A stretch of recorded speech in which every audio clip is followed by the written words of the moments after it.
Hello guys, welcome to anime recs. और आज अपन लेके आए हैं अपना सेकंड एक्चुअल एनिमे। क्योंकि अपन ने इसके पहले की जितने भी वीडियो बनाए हैं उसमें सिर्फ एक ही एक्चुअल एनिमे जो कि स्पाई एक्स फैमिली पे था, बाकी दोनों एनिमेटेड मूवीज़ के बारे में थे। तो आज अपन एक्चुअल एनिमे लेके आए हैं और मेरा पर्सनल फेवरेट है ये। एक थोड़ा सा रोमांस एनिमे है और मुझे थोड़ी सी शांत चीज़ें ज़्यादा पसंद है। इतना ज़्यादा मतलब फाइटिंग धम धम धम धम मुझे पसंद नहीं है, एक्सेप्ट ब्रॉली और 2-3 और एनिमेज। तो भाई जल्दी से शुरू करते हैं क्योंकि बात करने का बहुत कुछ है। तो इससे पहले अपन शुरू करना, सबसे पहले इसका नाम बता देता हूँ। इसका नाम है Komi can't communicate. So guys, let's गो।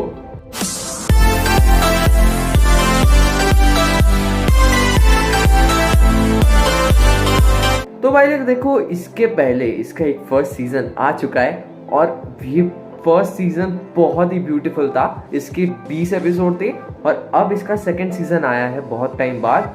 और अब इसके 8 एपिसोड एयर हो चुके हैं और अभी ऑनगोइंग है, ठीक है।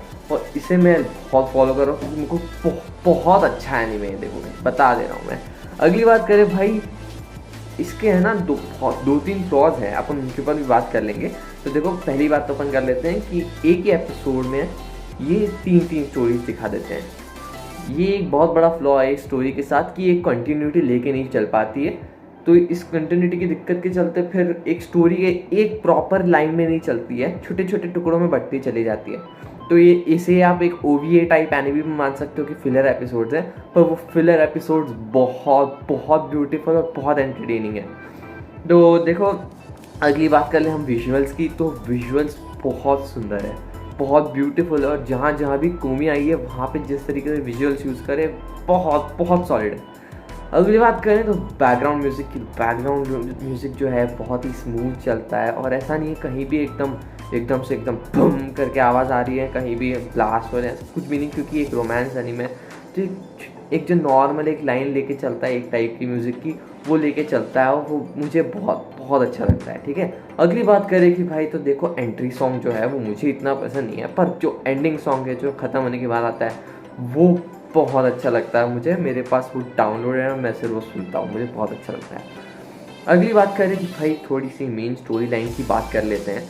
तो देखो, हर एपिसोड की स्टार्टिंग में एक डायलॉग हर बार एक लड़की बोलती है कि कम्युनिकेशन डिसऑर्डर क्या होता है। तो अपन भी उसके बारे में एक बार बात कर ही लेते हैं। तो कम्युनिकेशन डिसऑर्डर इस टाइप से होते हैं कि जो सामने वाला बंदा है तो अपन उससे बात नहीं कर सकते। सपोज मुझे कम्युनिकेशन डिसऑर्डर है तो मैं सामने वाले बंदे से बात नहीं कर सकता, मेरी बहुत फटेगी उसमें, ठीक है। तो मैं बात नहीं कर पाऊँगा। और जबकि ऐसा नहीं कि मैं चाहता नहीं हूँ कि मैं उससे बात करूँ, पर ऐसा लगता है कि भाई अब सामने वाले बंदे को ऐसा लगता है कि भाई ये बंदा तो कैसा है, इसको फ़र्क ही नहीं पड़ता दुनिया से, भाई अपने से बात नहीं करता, हुआ था अकेला है, छोड़ो इसको ऐसे पढ़ने अंदर, अपन लोग बच चलते हैं बात करते हैं, ठीक है।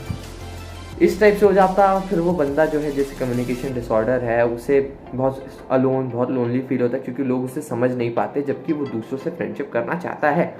तो इस पूरे एनिमे की मेन जो कैरेक्टर है कोमी, वो इस चीज़ को बहुत अच्छी तरीके से फेस कर चुकी है। हमारे मतलब सीज़न 1 के पहले की जो उसने कहानी बताई है, जब वो छोटी थी उस टाइप की कहानी, तो उसके अंदर लोग उसे कभी भाव नहीं देते थे। अगर वो स्कूल के किसी ग्रुप में पार्ट होती, जैसे हमारे इसमें कैसे साइंस के ग्रुप्स बनते थे कि भाई ये ग्रुप मिलके ये करेगा, वो ग्रुप मिलके वो करेगा, तो उसके अंदर अगर वो किसी भी टीम में जाती थी तो उस टीम के लोग उसे ना ही कोई काम देते थे और ना ही उससे बात करते थे। तो ये बहुत ही उसके लिए डिप्रेसिंग रहा है। तो अब उसकी लाइफ कैसे टर्न हुई है टादानो के आने की वजह से, जो कि हमारे प्रोटैगनिस्ट है, उसके आने की वजह से उसकी लाइफ किस तरीके से चेंज हुई है, वही सीज़न 1 और सीज़न 2 के अंदर हमें बताया गया है। वो किस तरीके से फ्रेंड्स बनाती है, उसकी लाइफ किस तरीके से आगे बढ़ती है, बस यही बताया गया है। तो भाई बात कर लेते हैं आगे कि भाई कोमी जो है, तो अपन ने जैसे कि बात करी कि उसे कम्युनिकेशन डिसऑर्डर है, तो दूसरों से बात करने में से बहुत दिक्कत होती है। तो कोमी इतनी सुंदर है तो लोगों को लगता है कि वो एरोगेंट है, और जिस तरीके से वो लोगों को देखती है उसके जो एक्सप्रेशंस होते हैं वो एकदम सॉलिड रहते हैं, क्योंकि उसे एक आदत हो गई, लोग उससे कोई हाव भाव नहीं देखते, कोई देखता नहीं, तो अपने एक्सप्रेशंस को बिल्कुल सॉलिड रखती है, जिससे अगर कोई देखता है तो लोग डर जाते हैं। बच्चे तो मैं एक एपिसोड में देखा बहुत बुरी तरीके से डर गए थे कोमी से। वो अच्छे बड़े बड़े लोगों को बहुत ज़ोर से डरा देती है एकदम। अगली बात कर लेते हैं कि भाई कैरेक्टर्स की बात कर लेते हैं। तो देखो, अपन एक एक करके बहुत सारे कैरेक्टर्स एनिमे के अंदर है, तो सबको डिस्कस करते चलते हैं। तो शुरू करते हैं तो हमारे प्रोटैगनिस्ट कुमी शोको से शुरू करते हैं। तो जैसे कि मैंने बताया कि इस लेडी को कम्युनिकेशन डिसऑर्डर है, तो ये प्रोटैगनिस्ट है और इसका एक भाई है जिसका नाम है कोमी शोसुके, जो कि बहुत बहुत स्मार्ट दिखता है। वो अपने को तो जलन होती है उससे बहुत भयंकर, ठीक है। और इसे ज़्यादा अभी तक सीज़न 1 और ना ही अभी तक 8 जो एपिसोड आया सीज़न 2 के, उसके अंदर ज़्यादा दिखाया नहीं गया है। अगली बात कर रहे हैं तो तादानो हितो की बात कर लेते हैं, जो हमारा प्रोटैगनिस्ट है। ये एक ऐसा लड़का है जो अपने आप को बिल्कुल एवरेज समझता है। इसके मार्क्स भी बिल्कुल एवरेज ही आते हैं, ऐसा नहीं कि बहुत टॉपर लड़का है। और भाई ये दोनों ही पीछे बैठते हैं, गलती से इसके साथ बैठ गया था, दोनों ही फ्रेशर्स थे साथ में फर्स्ट ईयर कॉलेज के। और अगली बात कर लेते हैं भाई इसकी एक बहन है। और अगली बात करें तो भाई कोमी शोको की बात कर ले, जो कि उसकी माँ है, कोमी की माँ है। और इसका ऐसा रोल है कि ये बिल्कुल भी कम्युनिकेशन डिसऑर्डर को फेस नहीं करती। कोमी को जो भी अपने ट्रेड्स मिले हैं वो उसके फादर की वजह से मिले हैं, कोमी मायासोशी तो मासायोशी, जिन्हें कम्युनिकेशन डिसऑर्डर है खुद। तो ये दोनों की बॉन्डिंग एकदम सही हो जाती है और एक दूसरे को बहुत अच्छे तरीके से समझ जाते हैं। अगली बात करें भाई तो रेन यमाई की बात कर लेते हैं। तो इसके अंदर ही बहुत बहुत बैडास और डेडली कैरेक्टर है, जिसे देख के आपको एट टाइम्स बहुत डर लगेगा, एक साइकोपैथ लगेगी। ये कोमी को खुश करने के लिए कुछ भी कर सकती है, किसी भी लेवल तक जा सकती है। ये फर्स्ट टाइम जिस एपिसोड में डेब्यू किया था इसने सीज़न 1 के अंदर, उसी एपिसोड के अंदर इसने तादानो को अपने कमरे के अंदर बांध के रख दिया था कि तू उससे बात कैसे कर सकता है, इतनी सुंदर लड़की से तू बात कैसे कर सकता है, उससे सिर्फ मैं बात करूँगी। और इसे कोमी के लिए कुछ फीलिंग है। अगली बात कर लेते हैं तो नाजिमी ओसाना की बात कर लेते हैं। तो नाजिमी ओसाना एक बहुत ही सोशलाइज कैरेक्टर है, जो लोगों से बात करने में बहुत अच्छी है। इसके हज़ारों लाखों फ्रेंड होते हैं, जैसे आपका एक दोस्त होगा जिसके इतने दोस्त होंगे कि आप सोच नहीं सकते, उसी टाइप के ये कैरेक्टर है। इसके हर किसी सिटी में जाओ, कहीं भी इसे लेके जाओ, वहाँ पटक दो, इसके इतने दोस्त हैं कि आप सोच भी नहीं सकते। अगली बात करें तो भाई इसके जेंडर की वहाँ बात कर लेते हैं। तो बहुत बार ऐसा हुआ है कि इसका जेंडर के बारे में अननोन ऐसा बताया गया है। एनिमे के अंदर खुद ही एक ऐसा टाइम आया था कि उन्होंने एक लड़की और लड़कों का एक अलग डिवीज़न करा था, जिसके अंदर फिर इसका नाम ऐसा अननोन जेंडर लिख के आया था एनिमे के अंदर खुद, ठीक है।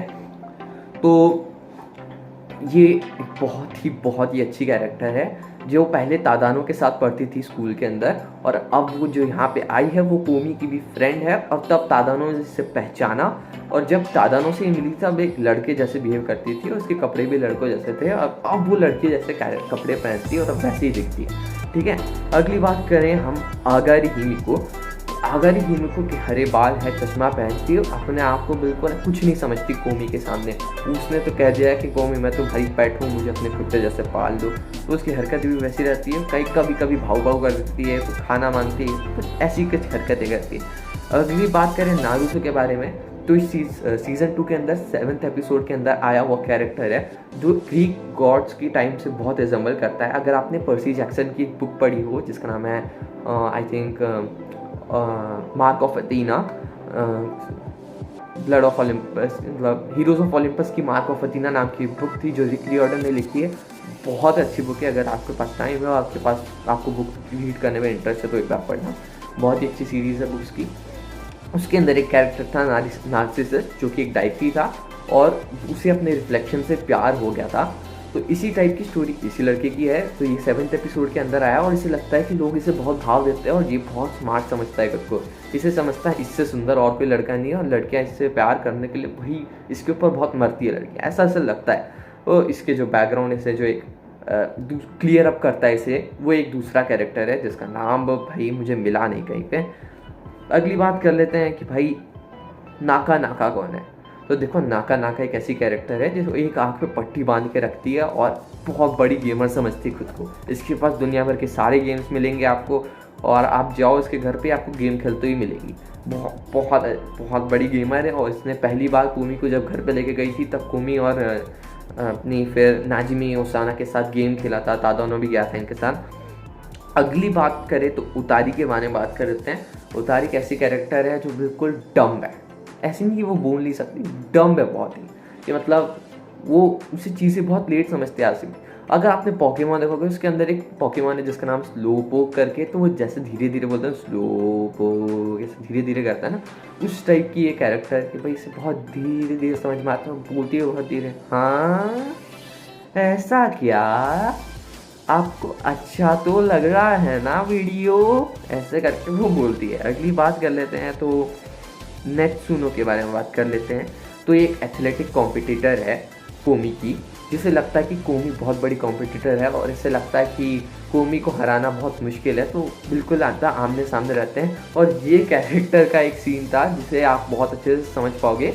एक वीडियो लीक हुआ था एक शायद रेसिंग का बाहर किसी देश का, जिसके अंदर जो रेसर था वो भाग रहा था बहुत तेज़ी से और उसके पीछे जो कैमरा मैन था उसके साथ उसी स्पीड पे भाग रहा था और वो रेसर सबसे आगे था। तो वो देख के सारे लोग हैरान हो जाते हैं। उसी टाइप का एक सीन है इस एनिमे के अंदर, जिसमें एक जो अपना टीवी रहता है उनका कोमी का, तादन और कोमी टीवी देख रहे रहते हैं, तभी एक ऐसा सीन आता है कि जो रेसर है उसके साथ ये लड़की भाग रही होती है और लोग देख के बहुत हैरान हो जाते हैं। अगली बात कर ले तो तादानो हितोमी की बात कर लेते हैं, जो कि इसकी बहन है और ये बहुत बहुत अच्छी कैरेक्टर है। तो इसका बारे में भाई इतना ज़्यादा नहीं बोल सकते क्योंकि इसका ज़्यादा दिखाया नहीं गया है। अगली बात कर ले हैं कताई माकोतो की बारे में बात कर लेते हैं, जो कि बहुत स्ट्रॉन्ग कैरेक्टर है पर बहुत डार्क भी है एक टाइप पे। अगली बात कर ले तो भाई कोमी युइको के बारे में बात कर लेते हैं। तो भाई ये बहुत बहुत बैडास दादी है, ये दादी है कोमी की। तो गाइस अपन अगली बात कर लेते हैं यादानु माकेरू के बारे में, जो कि एक चैलेंजर है कोमी की। तो जैसे कि हमने हर एपिसोड, जितने भी एपिसोड हुए हैं जिनमें स्पोर्ट्स फेस्टिवल हुआ है, किसी टाइप की एग्जामिनेशन हुई है और कोई भी एक चैंपियनशिप जिसमें थोड़ा सा मतलब उन्हें दिखाना हो कि भाई कोई चैलेंजर है उसके सामने, तो उन्होंने यादानु माकेरू को रखा है, जो कि बार बार कोमी को चैलेंज करती है और गलती से बार बार हार जाती है। कुछ चीज़ें रहती है जिसमें बार बार कोमी जीत भी जाती है, जिसकी वजह से उसे डिप्रेशन होता है, पर कोमी और ये दोनों बी फ्रेंड हो जाते हैं। तो ये हमेशा कोमी से दूसरे लोग जो दोस्ती करना चाहते हैं उनसे आके उन्हें चैलेंज करती रहती है। अगली बात करें ओवरऑल जो भी मुझे एनीमे के बारे में लगा, तो ओवरऑल एनीमे बहुत बहुत अच्छा है। कहीं कहीं पे साइलेंट है, जो कि बहुत सूदिंग, मतलब साइलेंट मतलब चुप नहीं, मतलब सूदिंग एकदम। कुछ कॉमेडी मोमेंट्स हैं इसके बहुत सारे, फिर रोमांटिक मोमेंट्स भी बहुत सारे हैं, जैसे कि कोमी जब बोलने की कोशिश करती है, तादानो से बात करने की कोशिश करती है कॉल पे, वो बहुत अच्छे मोमेंट्स लगते हैं।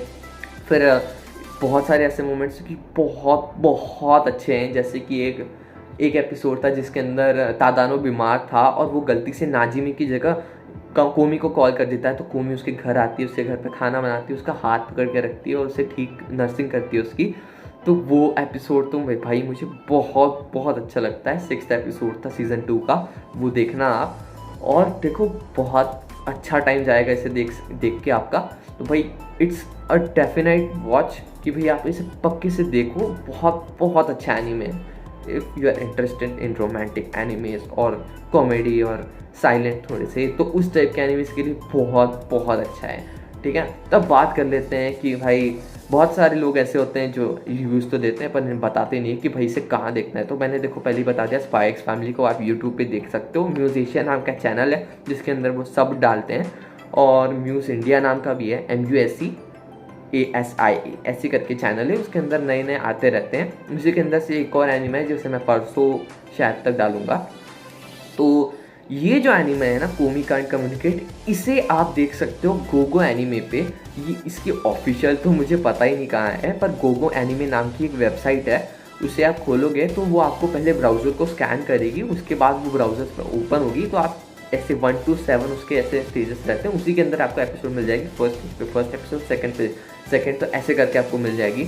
देखो it's a definite watch, please watch it. अगर आप रोमांस एनिमे में बहुत इंटरेस्टेड हो भाई, इट्स वेरी गुड, इट्स बहुत अच्छा है बहुत भैया। इसी के साथ चलता हूँ, वीडियो बड़ा ना बन जाए, ज़्यादा टाइम नहीं खाऊंगा भाई, एपिसोड नहीं है, ठीक है। इसी के साथ चलते हैं, मिलते हैं कल रेक्सप्लेन पे, बाय।